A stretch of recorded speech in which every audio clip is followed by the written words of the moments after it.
Herkese selam. CS2'ye yeni bir güncelleme geldi. Tabii çok devasa olmasa da bir güncellememiz var. Belki de görmüşsünüzdür ama görmediyseniz Inferno'ya bir güncelleme geldi. Nasıl bir güncelleme diyeceksiniz? Şimdi bu güncellemede bu Graveyard dediğimiz kısım değişti. Graveyard neresi oluyor? A site'ın karşısındaki bu kısım oluyor. Şimdi oyuna girip hemen bakacağız ona ve eski hali buydu zaten biliyorsunuz. Klasik Inferno.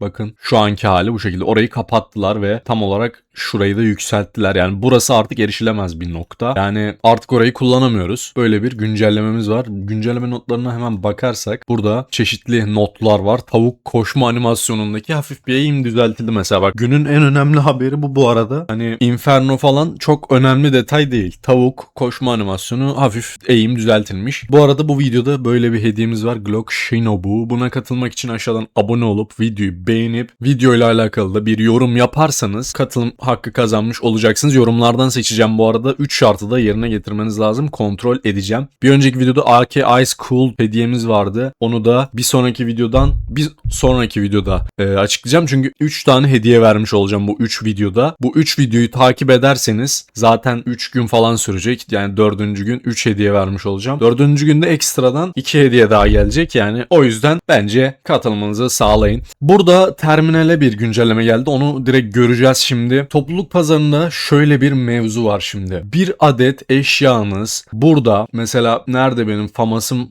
Evet. Oyun içerisinde örneğin biz burada Inferno'ya girdiğimizde normalde famas mesela markette şu an. Envanterimde hiç gözükmezdi bile. Yani hani envanterimde olmazdı bu eşya ama şu anda hem oynayabiliyorum hem de envanterimde duruyor ve şu anda markette, pazarda satışta. Hemen bakalım ona da. Bakın şimdi topluluk pazarına girdiğimde bakın satışta. Yani şu anda ben bu faması hem oynayabiliyorum hem satışta tutabiliyorum hem de envanterimde görebiliyorum. Ve gördüğünüz üzere Graveyard bu şekilde kapalı. Hani oraya ölüm maçında falan kaçabiliyordunuz vesaire vesaire ama şu anda mesela içini görebiliyoruz. Buranın arkasını da tasarlamışlar. Hani Inferno'nun buraya devamını görebiliyoruz. Mesela bakın ben şöyle bir düşüncem var. Ne kadar doğru ne kadar yanlış bilemezsiniz. Şimdi burası bir operasyona dahil olabilir. Hani buradan bir yere gidiyoruz. Bakın tam burası, tam bu nokta ve şuradaki tanklar. Hani burada neden bunlar var diye sorar insan. Bunlar zaten burada şuradan görünebilir açıydı. Ya tabii çok ütopik bir şey bu söylediğim ama hani bu şekilde bir dizayn yapılması bilmiyorum abi ne gerek vardı dedirtir. Ya bir hikayeye dahil olacak gibi geliyor bana. Hani operasyonlarda bir hikaye oluyor her zaman. Bir hikayeye dahil olabilir. Bir hikaye anlatılacaksa da bunun üzerinden anlatılır. Graveyard bu şekildeydi. Bu arada şöyle de bir not var.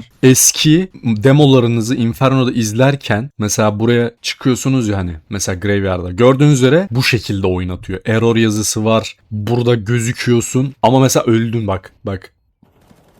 Yani demoda bu şekilde gözüküyor. Bunu da çözerler diye düşünüyorum. Ek olarak terminalde bildiğiniz üzere burada mesela terminali açtınız. Terminali açtığınızda size rastgele teklifler sunuyor. Teklifler rastgele sunduğu için $1000 çıkabiliyordu mesela. İnsanlar şey diyordu hani benim şansım çok düşüyor işte şimdi bu çıktı ama benim isteğim $50 falandı. Valve ne yaptı abi? $50 kadar bana teklif sun. Benim limitim 50 ya da 250 güzel. 1000 güzel gibisinden. Bütçeli yani budget teklif yani düşük bütçeli teklifler almak istiyorsanız mesela $50 limit diyorum. Reddettim. Bana $50 maksimum sunacak şimdi. $50'lık bir şey gelirse tabii bana bunu sunacak. Bu arada buradan bir tane Scar 20 kafes çıkarsa çok mutlu olurum. TP kazanırım en azından. Kızıl kanat falan filan. İşte bu şekilde gördüğünüz üzere 50 limitleyebiliyorsunuz. 250 limitleyebiliyorsunuz. 1000 limitleyebiliyorsunuz. Limitsiz yapabiliyorsunuz gördüğünüz üzere. Terminalimizde kırdık. Onun dışında da çok önemli bir güncelleme yok. Haritalarda hani map yapıyorsanız map yapımcılarına bir işte güncelleme gelmiş. Çok da önemli değil. Dediğim gibi aşağıdan hediyeye katılabilirsiniz. Discord'umuza da gelebilirsiniz. Hoşçakalın.